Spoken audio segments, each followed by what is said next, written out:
Bij verschillende naaiwerken is het handig om een onzichtbare steek toe te passen. Deze steek wordt ook wel de laddersteek of de ik en jij steek genoemd. Bij het maken van scrunchies of haarbanden pas ik deze steek vaak toe. Voor deze video heb ik gebruik gemaakt van een lap katoen. Ga je een scrunchie of een haarband maken en de stof is gemaakt van katoen? Let dan wel op dat de steek wat moeilijker op katoen te zetten is en sneller zichtbaar is dan bij een stof die gemaakt is van tricot. Wil je deze steek toepassen in een scrunchie of in een haarband? Vaak heb je dan een gevouwen korte binnenkant, zoals je kan zien bij de blauwe haarband. Daar moet je de steken op zetten.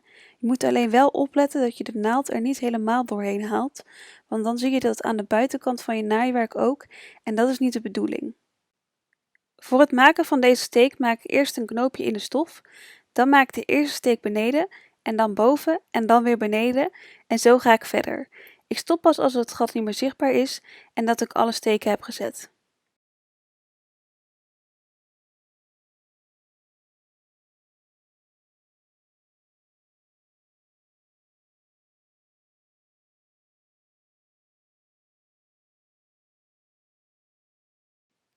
Hier trek ik aan het garen. Let wel op, zorg dat je het knoopje die je in het begin hebt gemaakt er niet uittrekt.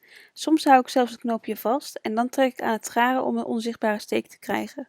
Als de steek onzichtbaar is geworden, maak ik op het einde nog een knoopje in de stof voor meer stevigheid. Hier doe ik dezelfde steek, maar dan in tricot.